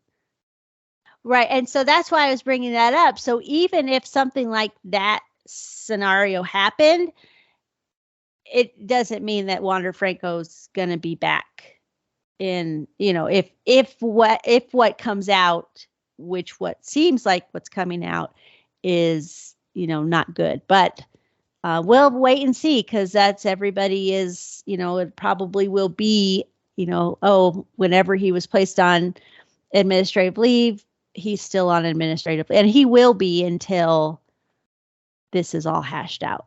I don't think they're going to have him come back. Right, not till it's all over with. Which that could hurt them when they're in the playoffs. All right, so this last weekend, I went to Oakland because I always wanted to go to the Coliseum, and this potentially could be, while there's nothing official technically that says they're actually moving. I think they're actually moving. Yeah. I wanted to go to the Coliseum and actually see a real baseball game. Unfortunately, I had to watch the A's play, and they weren't that bad. There was a lot of offense in this game. They got thumped by the Orioles, but I went because I wanted to go to that stadium and experience a game there. It looks like a dump on TV. It's explained as a dump by a lot of people. My barber used to live in the Bay Area. He used to go to games there all the time. He said he liked going to games there. I took that as a good alternate opinion because I know how he is and I trust that. Mm-hmm. So, I stayed at the Coliseum's a couple miles from the airport. I wanted to be close to the Coliseum. So I got a hotel that was an airport hotel, and that put me about midway, about a mile from the Coliseum. At first, I wanted to be able so I could maybe just walk across a parking lot or something, but that's not really a possibility in that area. By the way the roads are, you've got the freeway. It's not a great neighborhood to be walking through like that. Yeah, sketchy. To say the least. Now, right across the street from there's a walkway that goes in to the Coliseum that's elevated, and you get off the BART train, you go. Now, I didn't take the BART. I grabbed a bus from my hotel because the BART station is at the closest BART station was either at the Coliseum or back at the airport. Yeah. As I got there, I left home at like 3:00 in the morning to be at the airport for a 5:00 flight. I got there and we were a little bit late getting in, so I'm there around 7, and then I didn't have any check baggage or anything. I go and I wait for a while, and then find out that they don't have a shuttle. You call them, and then they send a lift. They complimentary, but they don't have a regular airport shuttle. So that was cool. No problem. I get there. I'm way early. So I tell them I'm there about 8:00 at the hotel. And they said, well, housekeeping staff doesn't really come in and start till 9. It'll be sometime after that. And, check-in's not till 3. So I knew I was way early. So I thought, well, what I can do is I can either go back to the airport and get on the BART there or do whatever and go. Well, I walked down a little bit, had some breakfast, came back to the hotel because they said, it'll probably be sometime, after 9:00. So I was like, well, let me just go. So I go back to the hotel. I sit in the lobby, and about 9:45, they called me on my phone and said, hey, your room's ready. Found out I was one of the guests of the day. Yeah. So I got this upgrade, which wasn't a big deal. I just had a room with a little patio on it, but it was first floor. Wasn't anything big. I was tired. I went to sleep. About 10:15, 10:30, I was fully asleep. And I got up woke up around 3 and started getting ready so I could be over, because I figured about 4:30 I'd leave for the game, so I could be there to see everything going on before people got there, before the game, enjoy all that, walk around the stadium a little bit, get off the bus. And when I get off the bus, there's a lot of industrial kind of type buildings. And then there's areas of LA that are kind of like this, where people are living in their motorhomes and they're all parked along the street. And of course, they're run down. Some of them aren't that. So it's really not a great neighborhood at all. Yeah. I walk up the steps to the BART station and walk across. Now, as I walk across, I feel like I'm like in a jail environment. From the outside, the Coliseum just looks like a big gray piece of, it's just a big piece of concrete. You could tell that it's a stadium type thing. And on the other side of it is the Oakland arena, where the Warriors used to play. But I'm walking across, I get there, there's really nothing except for on the sides, there's signs that say Oakland A's. But from the outside, it's a dump. The neighborhood's a dump. The outside of the stadium. When I'm walking up there, I'm just like, in the movie in Moneyball, they show that people walking up through that way, and they have the banners up of the main players, but they didn't have anything like that up. It was Jerry Garcia night. Yes. They had a band playing out in the parking lot, and I could see them, but I didn't go down to that. And had I known how that was all working out, I probably would have gone down that way. Somewhere they were giving out T-shirts that were kind of like a green tie-dye kind of setup that said A's Athletics across the front, and on the back it said Garcia. Oh. Okay. I get into the stadium. Once I'm inside, it's really not that bad. It's an old stadium. But I take a picture from the outfield, and it's like, oh, this is all right. They've got some nice stuff. And it was set up for football, so they've got luxury type boxes all the way around. The field itself isn't that big. Down the lines are about 310, 330. Dead center field's 400. When you watch it on TV, it seems like it's like 490. Yeah, it's cavernous. No, it's not. Yeah. Yeah. So I walk around. It's old. Mm-hmm. It's not, it's not in great shape, but it's a cozy place overall to watch a game. I mean, it's weird, but inside, it's like looking at a house that's a shack on the outside. When we walk inside, it's a mansion like innards. Yeah, that, or like a restaurant, the hole in the wall restaurant, but looks great. And then you go in, and it's like more of a 4-star, 5-star, whatever, Yeah, and great food. Yeah. Yeah, it's like it's a whole different time. So when you go inside, it's just it's not a bad place, and there's plenty of room around the seats. Not many people there overall. I think it was like 8,000 people. Yeah, the 8,000 plus. I was sitting more towards the first base side and the visitors dugout. There were a lot of Orioles fans where I was. I was sitting right behind this guy who has been a big A's fan. Comes in, he's got a yellow jacket on, A's Athletics tie, Athletics belt. Oh, has wow. been going to games for as long as he can remember. Anyway, so the game itself, Orioles show why they're playing like they're playing. They get out to a quick lead. Adley Rutschman was great. All of them. They were just Gunnar Henderson with a home run. The A's, Lawrence Butler, who is their center fielder, rookie, making his home debut. It just showed he's a rookie. And it also showed that why they're not that good of a team is that there were a couple of times that if he'd have called off other players, he could have made a catch and it would have stopped things from happening. 2 different balls dropped because he wouldn't take charge, and he should have. Yeah. They had like 12 hits in the game, the A's did, but they just couldn't score any runs. They were giving up. The starting pitcher, I don't even remember his name now, 1 inning and he was out. And it was, as far as baseball goes, the Orioles played a really good game, but they were playing the A's, who were playing mediocre at best. Like I said, stadium, really impressive overall. Like I said, it feels like it's a lot bigger on TV than what it really feels like. It's a much more intimate space. I got there, bought my hat. Now, I don't remember what inning it was, but the chant started after a couple of bad plays. Sell the team. And of course, the guy in the yellow jacket really started it. Sell the team. And everybody got into it, even the Orioles fans.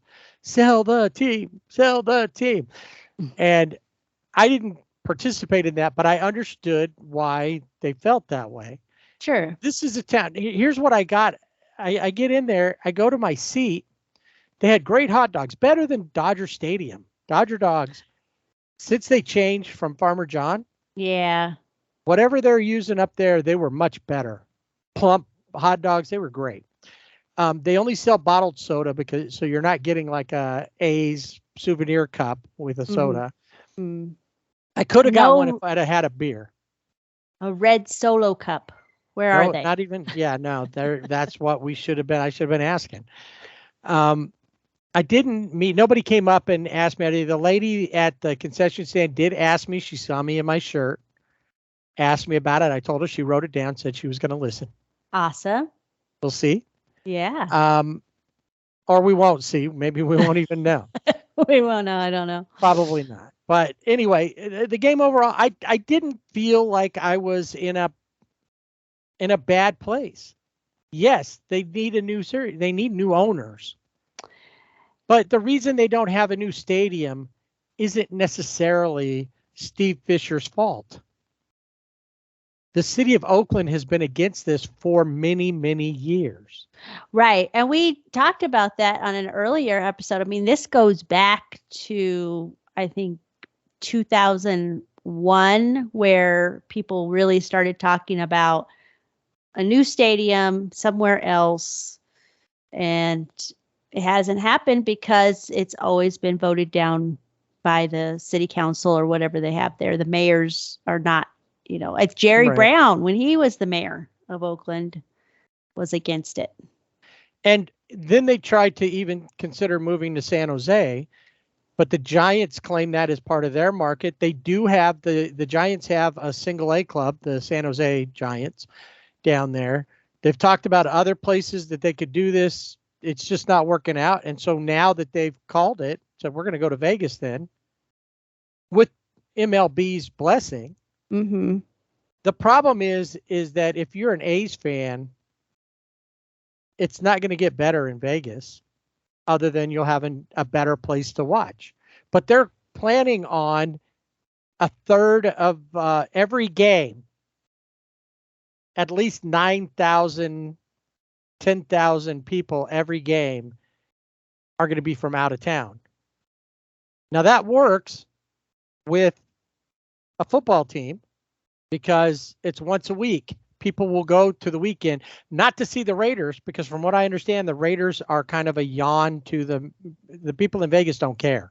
Oh, yeah. It's not a big deal. And I don't think they're going to care about the A's because the A's are not going to all of a sudden start spending money and get Shohei Ohtani for the, for the new Las Vegas A's. They're not going to do anything to make the team better. Steve Fisher doesn't have any money. When I walked in, there were people set up on the stand, on that walkway that had, T-shirts. You go to games, people always have like the counterfeit shirts or different shirts. Yeah. And like a dummy, I forgot to get cash because I told myself if I saw them selling the sell T-shirts. Oh, right. I was going to get one, but I didn't bring any cash. So while I'm in the stadium, I think, oh, I'll do that. I'll get, they probably got an ATM in here somewhere. They do, but they're reverse ATMs where you can put cash in and get a card out to spend while you're there. Or you can use your card to get just a specific card to use for the concessions. Right, because everything, I don't know if it's major league. I know in the minors, like here at Isotopes, everything, no cash. It's cashless. So, yeah, a lot of that, and even now, even the out in the stands. Now you can still, I think you can use cash at like the concession, or like at the bigger concession stands. But anyway, I got my hat. I felt good about it. And I was happy to wear that hat to be an A's fan.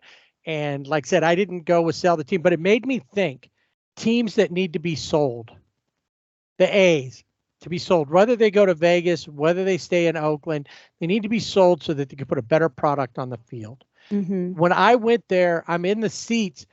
People were talking baseball, and not just the A's. They were baseball in general. I go to Dodger Stadium. I don't hear that. They're good fans, but I don't hear people. Maybe they're talking about some of the Dodger players, but these guys had in-depth, good conversations about baseball. I was amazed by that. They were true baseball fans. I think, having never been to a game in St. Louis, they talk about St. Louis fans being the best overall baseball fans, just the game. These guys, from what I could tell, rivaled that. Angels the same way. They'll talk about Angels history, a lot of them, but they don't really talk about baseball in general, at least not just out there. For a lot of people, it's just someplace to be or to be seen. It's not the same. These people go because they love the game of baseball. And yeah, maybe they love the A's as well. 55 years there. Anyway, I didn't get my sell shirt because I didn't have any cash to pay people out there. However, I did find the company who originally made the sell shirts and ordered one online. Oh, okay. And it cost me the same if I would have bought it from somebody off of a table with shipping. Wow. So, yes. So any day now, I should be receiving my sell shirt in the green, so that I'm good with that. But I was thinking the Orioles, for as good as they are another team that need to be sold. Yes. Yeah. Yeah. I agree with Peter that. Angelos just came out and said, and now look at the team that they have. They've got some great players on this team that are going to need to get paid down the road. And he goes, we are going to have to substantially raise all of our prices if we're going to keep anybody. Yeah. If you looked at our books, you would see that that's the reality.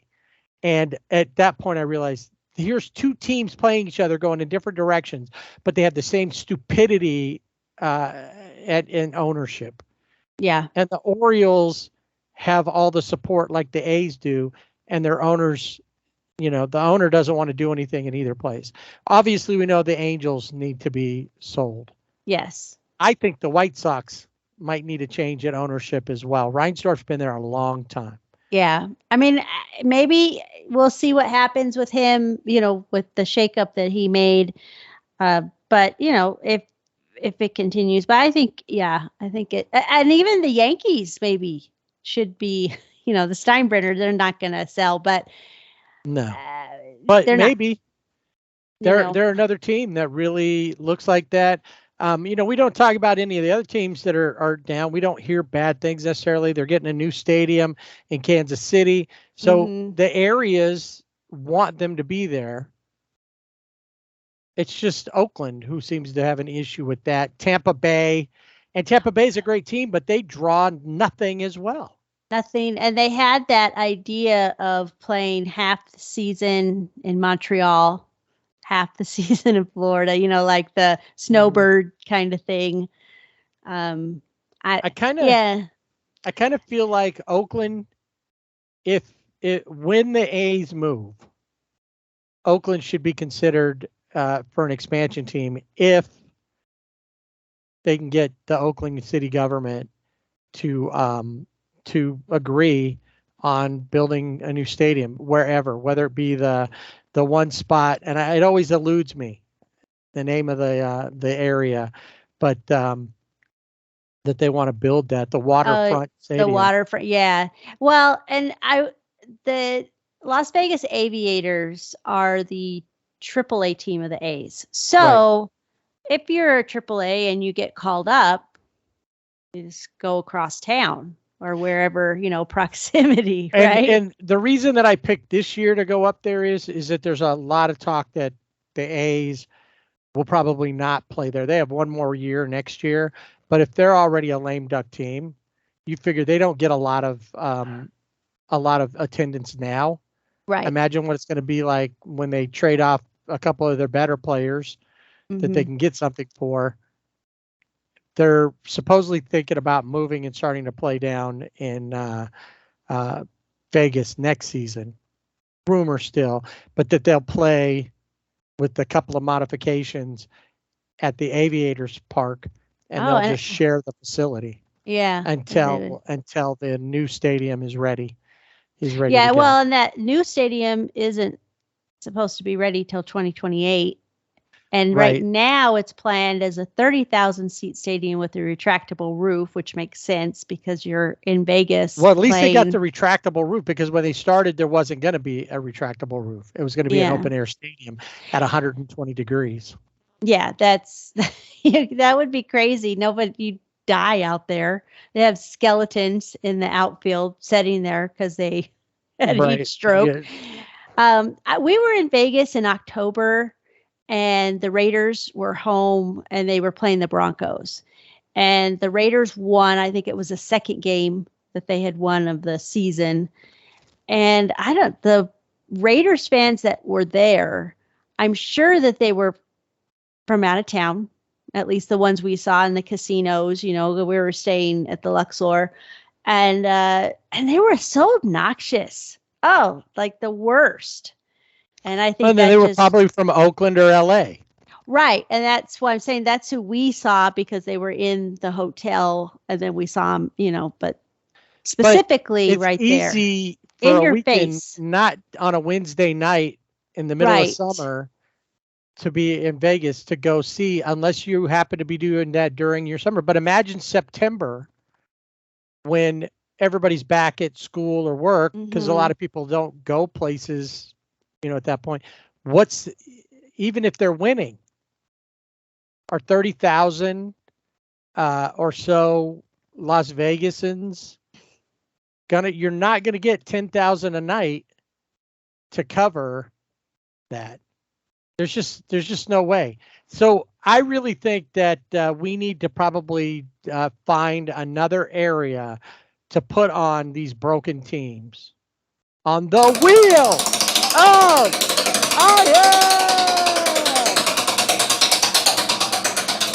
Well, we're going to start with the Dodgers and JD Martinez, who's had this mysterious, something's not right. I don't know what it is. Have a scan. Not sure. He's on the IL.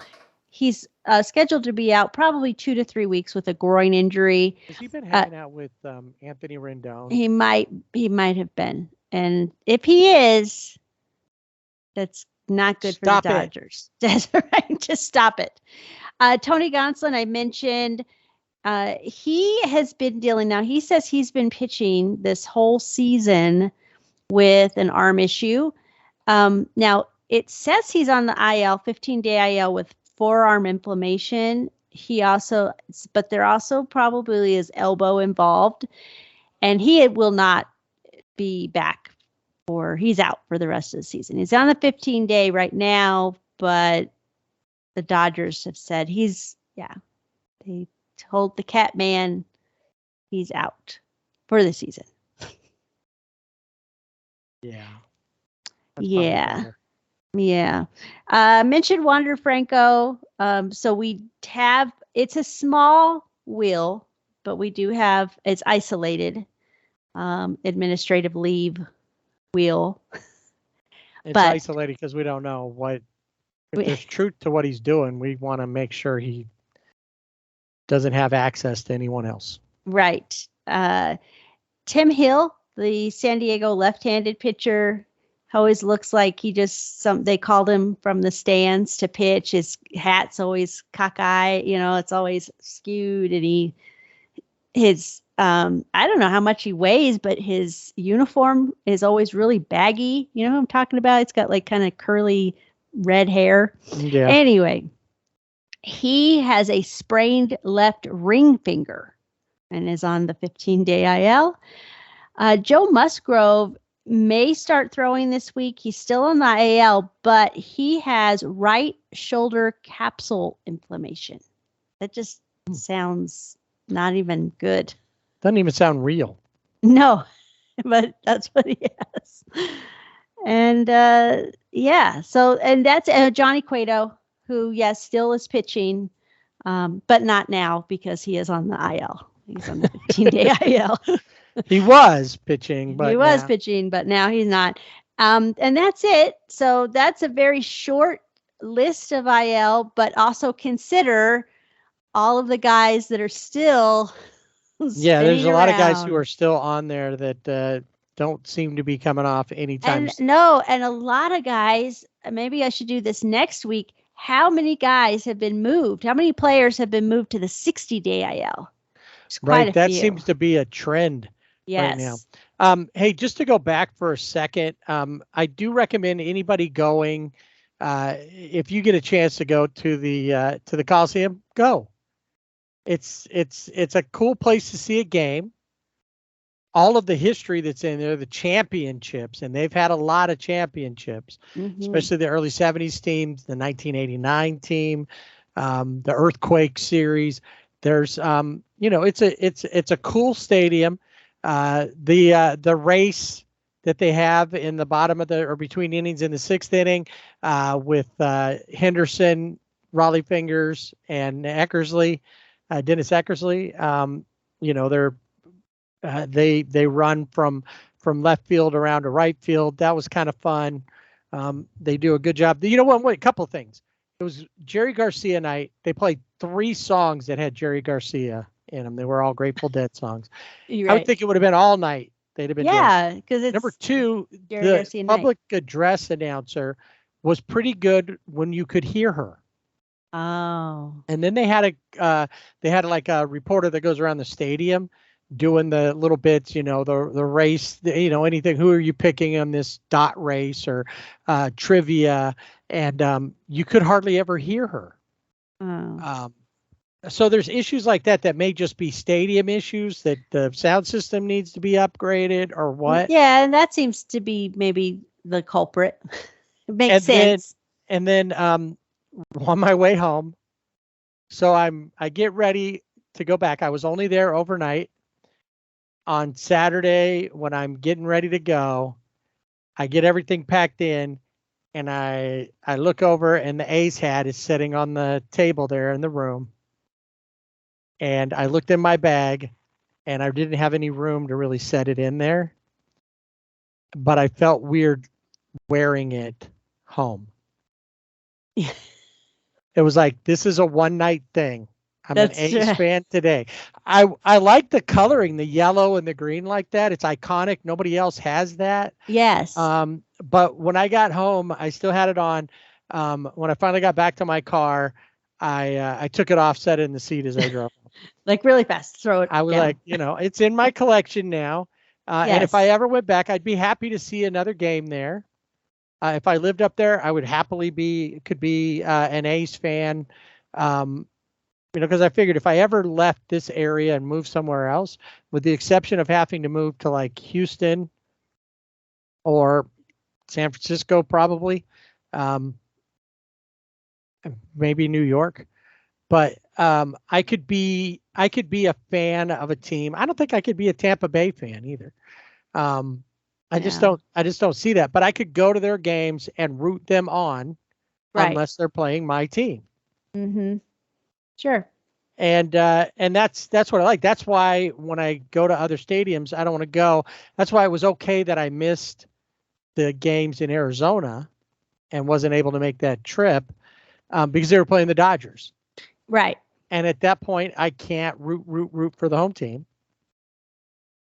Although by looking at the stadium on TV, you would have thought it was a Dodger game. Right.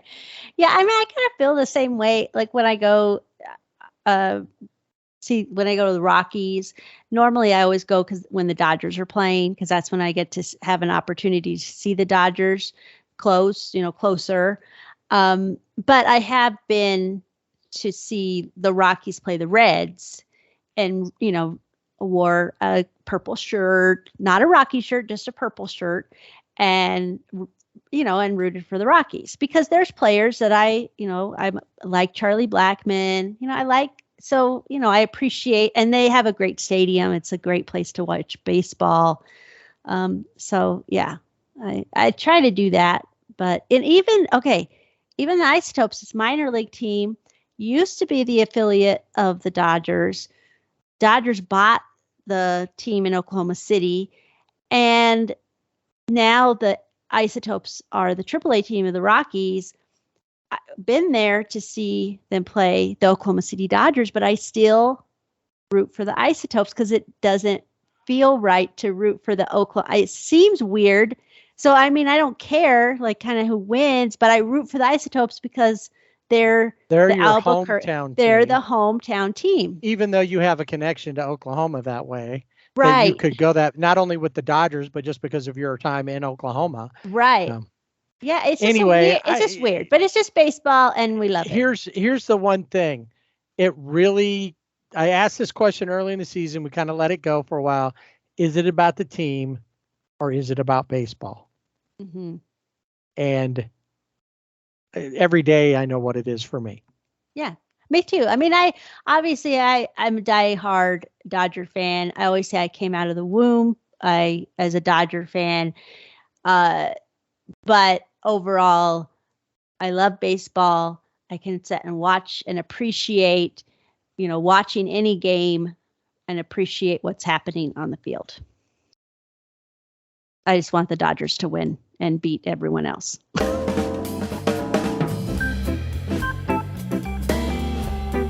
And that'll wrap up this edition of the Sibling Rivalry Baseball Podcast. We're going to throw the tarp on the field in case there's another tropical storm or something, or hurricane, or somebody just left the sprinklers on too long.